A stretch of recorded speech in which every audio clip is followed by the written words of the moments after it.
Hey folks, and welcome into the Truck King YouTube channel. Today we finally have our hands on this, the 2025 Sierra Denali EV. And in this video, we're gonna crawl all over this thing. I'll show you all the features from the E-trunk to the midgate, and then we're gonna do some cool demonstrations with the crab walk and four-wheel steering, so make sure you stay tuned.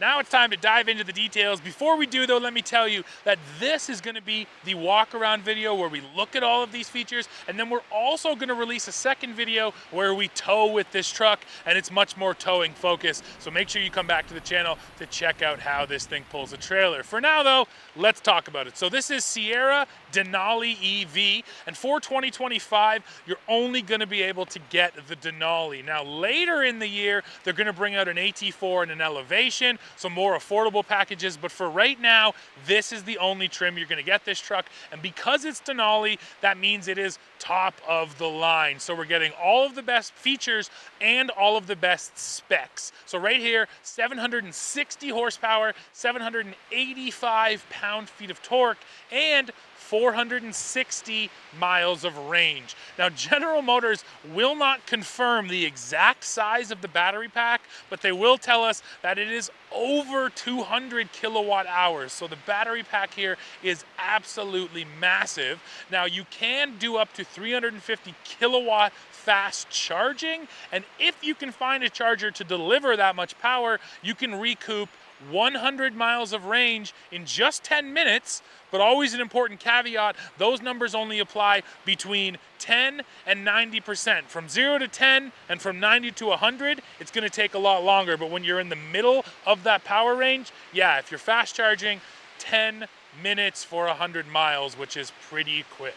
So we're up front here. We have to start with the literally big feature that is up front, which is what GMC calls the E-trunk.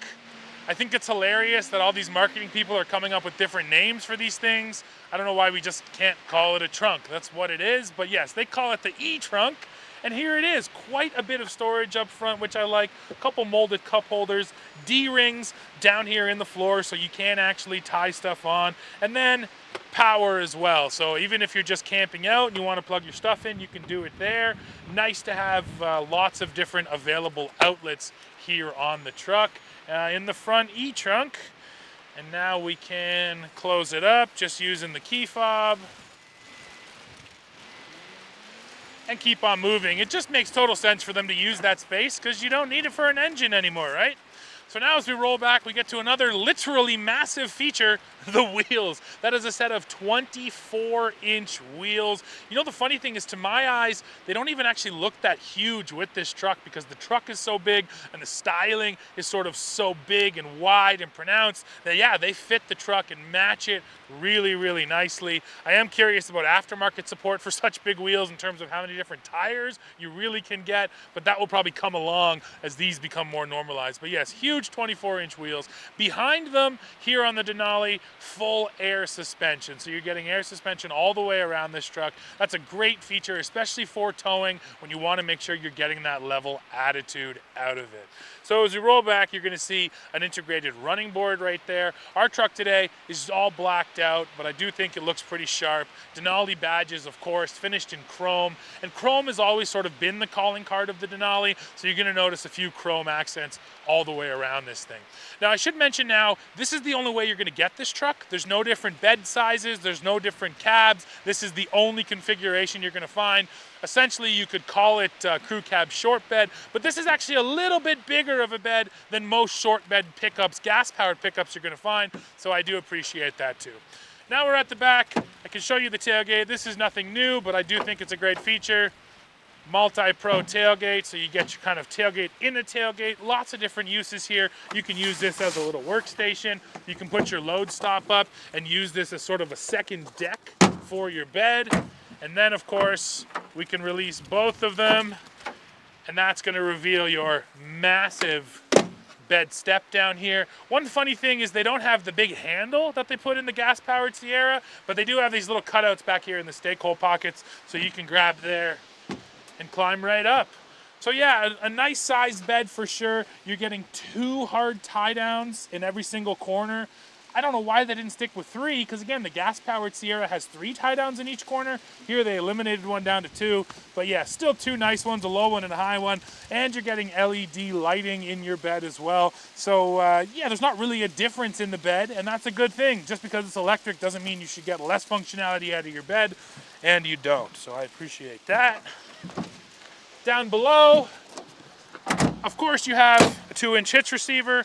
Towing on this truck right here, 10,000 pounds, which again, for this size of a truck is really a great number. And let me just go take a look at my favorite sticker, which is the GM towing information sticker. In this case, it's up here on the door jamb. So yes, you're talking about that 10,000 for towing. Max payload on this truck as it sits is 1,540 pounds, which is a lot of payload. But don't forget, this truck weighs nearly 9,000 pounds. So the way that they get that huge payload is by giving you a huge GVWR, which means that this is technically a 3/4 ton truck. Basically, all EV trucks are like this. None of them classify as regular half tons, light duty trucks. They all qualify as heavy duty trucks. And that's because they're so heavy from the factory with the batteries that if they wanted it to be in that light duty truck classification, the payload would be next to nothing. So they had to boost it up to allow you to get that payload out of it. So that's just about it for the exterior. Why don't we go take a closer look at the midgate now, and I'm gonna time myself to see how quickly I can put that thing down. One of the standout features on this truck is the midgate. It takes the bed, which is 5'11", and takes it up to 9'10" when the tailgate's closed. And then if you open the tailgate and use that load stopper, you're getting nearly 11 feet of floor space to store your stuff. Especially helpful if you have a kayak, let's say, or a paddleboard, some things like that, or even for hauling lumber. Another one of the functionalities I like here is you have a 60-40 split, and you can just put down the 60 section. So you can get a long section over here, and then you can also still have a passenger over there on the other side. So yeah, a lot of smart functionality, a really useful feature. And right now, I want to time myself to see how quickly I can put the midgate down. I've used one of these, I'd say maybe 4 times before, so I've done a couple midgate conversions, so I'm not brand new to it, but certainly still learning some things. So yeah, why don't we hit the timer, and let's see how quickly I can convert this. Ready? And go.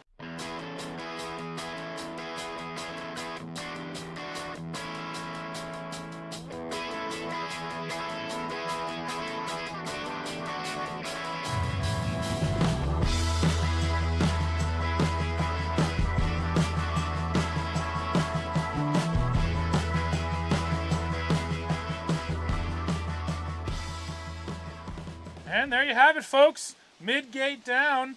And yeah, this is such smart functionality for this truck. It makes it that much more useful in the bed. And of course, everyone says it looks like a Colorado Avalanche, or Chevy Avalanche, I should say, from the outside. And this is a callback to the Avalanche too, because it introduced this midgate to GM trucks. So it's not new technology, but it works pretty dang well.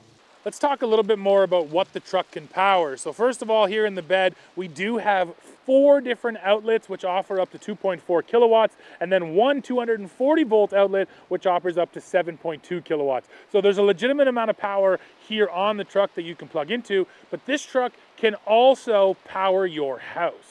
Now, if you go to GM Energy, you can get your entire house wired up so it can pull power from the battery pack. That doesn't use these plugs, that uses the main charge port plug. But yes, you have bi-directional power with this Sierra, and there's really a lot of uses for that. The most obvious one is in a power outage. Once your power goes out, you lose power from the grid, your house will automatically switch over to truck power because the battery pack is so big here, you could realistically power an average home for about 2 days. So that GM energy story is really interesting as well. They showed us a whole setup in a garage, and I think the biggest point I took away from it is they're trying to increase the functionality of electric vehicles to just make them, more of a purchase proposition, to make a customer go, oh, not only is it a vehicle, it's also backup energy for my home.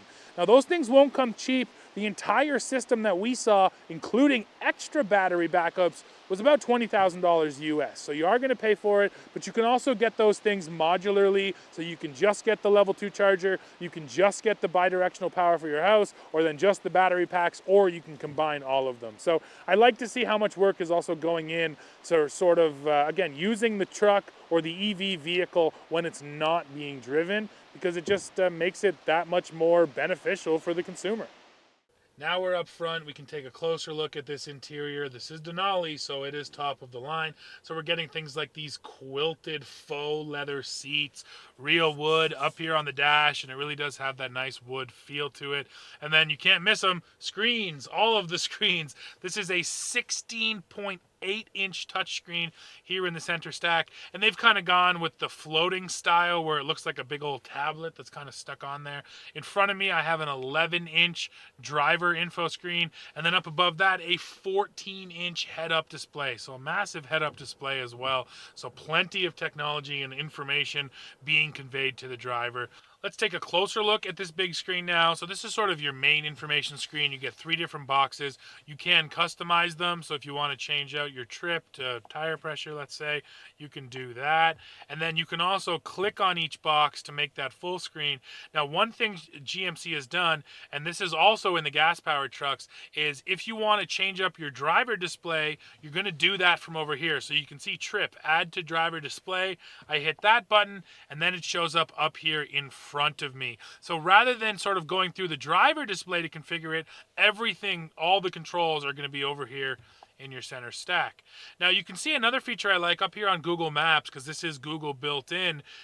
They actually show you the percentage over here where the battery will be once you show up to that location. So once we get back to our hotel, we'll be at 82% charge. That's a really smart feature, and I just like seeing how built in and integrated it is with Google Maps. Now I can go over here and show you the drive modes: normal, off-road, and tow haul. And then the My mode, of course, you can customize it. And then we also have max power mode. See, I think there's a big missed opportunity. It should have been Homer Simpson singing Max Power, but they didn't want to do that. Anyways, Max Power mode, that's going to enable your 0 to 60 run in about 4.5 seconds, so ridiculously quick. And then you also have your controls for your one-pedal driving as well. So lots of different functionality. And then if we go over here, we get into even more screens and controls. So let's start with the cameras. We can pull them up just sitting here. So that's your normal view, the top down and the front camera. You can get the top down in your rear. Really a top down view, looking at your nose, looking down at the back of the truck. Now, that's at the forward wheels, so you can see them turning there. And that's back at your rear wheels, which you can also see turning thanks to the four-wheel steering. We still do have a hitch button right there, which is nice, so for hooking up a trailer. And then a Chimsel camera for looking at what's in your bed. So a pretty good suite of cameras all the way around this thing, which I like to see. Vehicle status screen is pretty cool because it's actually a little 3D Sierra that you can drag around. And then if you want to know, hey, what's my tire pressure on my rear driver?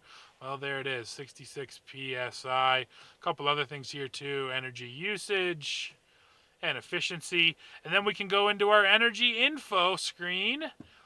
And this one only works sort of while you're on the move, but it's a great little chart because you can see exactly where your efficiency is and when it changed. And then you can also see where all of your power is going. And once again, if you want this info over here, you simply click Add to Driver, and now it shows up on my driver info cluster. So I do like that as well. So yeah, lots of good information here. Your charging screen is important. These will be active sort of once you plug in, but you need to understand everything about charging on this truck, so nice to have the screen. Trailering brings you into your trailering app, so you're able to program in a number of different trailers here, and then it will adjust things like the trailer brake controller to suit that specific trailer. It will also adjust the range estimate based on the energy usage by that specific trailer. So it does make sense for you to program them in, because then when the truck knows, hey, I'm towing my boat trailer, I know exactly what the range is going to be with that trailer. Now you can see screens for just about everything. If we go over into controls though, we get more specific controls over the different vehicle functions here. So yes, all of your light functions are here in the screen. Traction control here in the screen. Doors and windows, drive and park, and then there's even auxiliary switches, but they're all in the screen. A lot of trucks these days have them up overhead, physical switches. Not here. They're all in the screen. You turn them on and off, and of course you can hook different things up to those, light bars or whatever else you want. Now the final thing I want to talk about, crab walk and rear steering, and I'll just hit the crab walk button so you can hear it.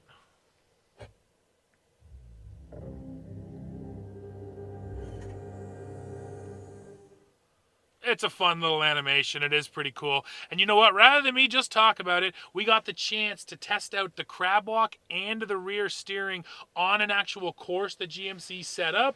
So why don't we cut to that now? Oh, and we got to load this thing up with all kinds of cargo to see how the midgate and the front work. So take a look at that.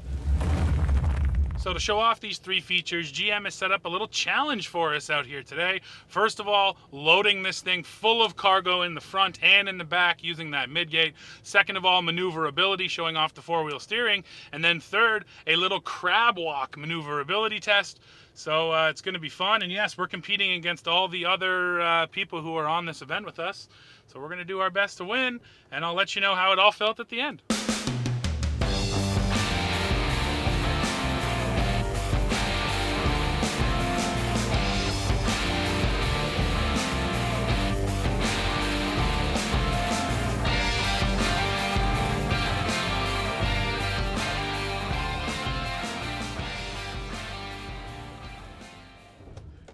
Cone! I'm doing the slalom course, everybody. It's like a small dirt autocross. And I'll tell you two things you feel. The four-wheel steering, you feel right away. The rear end just loves to rotate. Really makes a significant difference. The other thing you feel, how heavy this thing is. When you're braking and coming through tight corners, it's pushing, especially here on this dirt. So you can't mask the weight, but the maneuverability truly is impressive for such a big vehicle, and it's such a fun feeling to feel your rear end rotate like that. And time. Well, now we'll see how I did compared to everyone else here today, but I feel pretty good about that. Okay, folks, now here comes a little crab walk demo, and again, I'm being timed. Here we go. So this uses the four-wheel steering, but the wheels turn in the same direction, so I can really get this cool drift going on. And it is actually a little soft here where we are. And what I really like is here at the end, I want to do a 90, so I make my turn, and the truck still turns. So the angle of the front wheel essentially overcomes the angle of the rear wheel, and you can still handle. That's cool.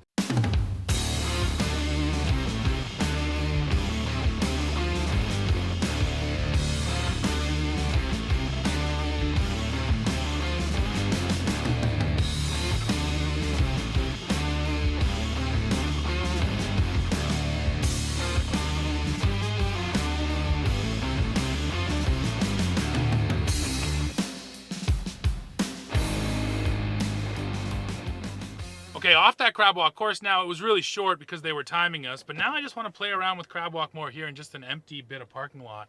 So you start to go left and you get that bit of a drift.